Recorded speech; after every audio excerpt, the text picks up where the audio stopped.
Welcome back everybody. So this is going to be part 2 of group 17 elements, and we will be completing HCl and oxo acids of halogens and interhalogen compounds in this particular one. Okay, so HCl से शुरू करें तो lab preparation अगर देखी जाए तो NaCl और sulphuric acid. NaCl बहुत कॉमन चीज़ है, सल्फ्यूरिक एसिड भी लैब में आपको बहुत आराम से मिलती है, राइट। उसको 420 केल्विन पे अगर आप हीट करते हैं तो NaHSO4 बनेगा, राइट, एंड आपके पास HCl बनेगा, राइट। एंड अगर आप NaHSO4 को फिर से NaCl के साथ ही हायर टेम्परेचर पे, दैट कैन बी 823 केल्विन, तो आपके पास सोडियम सल्फेट एंड HCl बनेगा। Now this HCl gas can be dried by passing through it in concentrated H2SO4।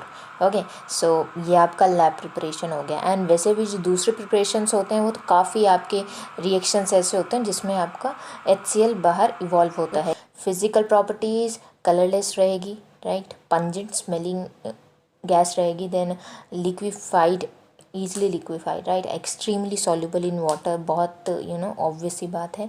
Chemical properties में अगर हम आ जाएँ तो ये डिकम्पोज कर देती है जो इससे वीकर एसिड्स होते हैं, राइट, जैसे कि सोडियम कार्बोनेट अगर हम HCl के साथ रिएक्ट करवाते हैं तो NaCl H2N CO2 रिलीज़ हो जाता है। फिर आप Na2SO3 को अगर HCl के साथ रिएक्ट करवाते हैं तो वहाँ पर भी NaCl H2O SO2 रिलीज़ हो जाता है। Now a very important term that is aqua regia. So this जो ये आपका मिक्सचर होता है ये बहुत बार आपको जो नोबल मेटल्स हैं जैसे कि गोल्ड, प्लैटिनियम, इनको डिज़ोल्व करने में काम आता है, राइट। तो इसमें 3 पार्ट्स ऑफ HCl रहते हैं एंड 1 पार्ट ऑफ आपका निट्रिक एसिड रहता है, राइट। तो हाइड्रोक्लोरिक एसिड के 3 part and 1 part of nitric acid will be forming aqua regia that is used for dissolving noble metals like gold and platinum. Okay, so you have to keep it in mind. Okay, now starting with oxo acids of halogens. So आपके oxo acid जो halogen form करेगा वो on the basis of oxygen state जो कि halogen carry कर रहा है उस ऑक्सो एसिड में, दैट कैन बी 1, 3, 5, 7, उस बेसिस में 4 तरीके के रहेंगे, राइट। तो एक चीज़ तो पक्की है कि यहाँ हाइड्रोजन, ऑक्सीजन और एक हेलोजन रहने वाला है। ओके, तो अगर +1 स्टेट में आपका एसिड है तो उसका जो जर्नल नेमिंग होगी वो होगी हाइपोहेलस एसिड। ओके, तो अब ये hypofluorous acid, hypochlorous acid, hypobromous acid and hypoiodous acid. Okay, and formula क्या रहेगा HOX, जहाँ पे X रहेगा fluorine, chlorine, bromine, iodine, simple as that. तो +1 oxidation state hypohalous acids and यहाँ पे एक ही हेलोजन, एक ही ऑक्सीजन एंड एक ही hydrogen, simple. Coming next, +3 oxidation state अगर आपका हेलोजन का रहता है तो जर्नल नेमिंग उन एसिड्स की रहती है हेलस acids. Okay, so point two be noted is कि सिर्फ और सिर्फ क्लोरीन है जिसका हेलस फॉर्म में एसिड बन सकता है, that is chlorous acid. Okay, तो यहाँ पर आपका एक H रहेगा, एक Cl रहेगा, 2 O2 रहेंगे, तो HClO2 is chlorous acid, right. बाकी जितने भी आपके जो फ्लोरीन, ब्रोमीन एंड आयोडीन हैं वो आपके हेलस एसिड फॉर्म नहीं करते, right. Coming next will B हेलिक acid. So हेलिक acids वो एसिड्स हैं जिसमें जो हेलोजन है उनका जो ऑक्सीडेशन स्टेट है वो +5 रहेगा, राइट। तो +5 प्रीटी सिंपल कि फ्लोरीन इसमें काम ही नहीं आएगा कहीं, राइट। तो halic acids chloric, bromic, iodic. Okay, यहाँ पर एक H है, एक X है, that is chlorine, bromine, iodine and 3 oxygen है। तो chloric acid HClO3, bromic acid HBrO3, iodic acid HiO3, right. पर हेलिक एसिड ये है आपका जहाँ पर oxygen state of the halogen will be +7, right. तो यहाँ पर एक H रहेगा, एक X रहेगा एंड 4 ऑक्सीजन रहेंगे, राइट। सो पर chloric acid will B HClO4, पर bromic acid will be HBrO4, periodic acid will be HiO4, simple as that. Okay, one more thing जो आपको दिमाग में रखनी है, सी जैसे जैसे आपका ऑक्सीडेशन नंबर मीन्स इंक्रीज़ हो रहा है लाइक ऑक्सो एसिड्स में +1, +3, +5, +7, तो ये एक चीज़ बताता है कि आपकी जो ऑक्सीडाइजिंग पावर है वो डिक्रीज़ हो रही है। ओके, एंड आपका जो कोवलेंट करेक्टर है X एंड O के साथ वो इंक्रीज़ हो रहा है। More the number of oxygen and halogen bind up हो रहे हैं, राइट, एंड कोवेलेंट करेक्टर वहाँ पे इंक्रीज हो रहा है, एसिडिटी इंक्रीज हो रही है, राइट। इलेक्ट्रोनेगेटिविटी जो है सेंट्रल एटम्स की वो सेम रहेगी, चाहे आप हाइपोहेलस एसिड्स में देखो, चाहे पर हेलिक में, चाहे कहीं और भी, राइट।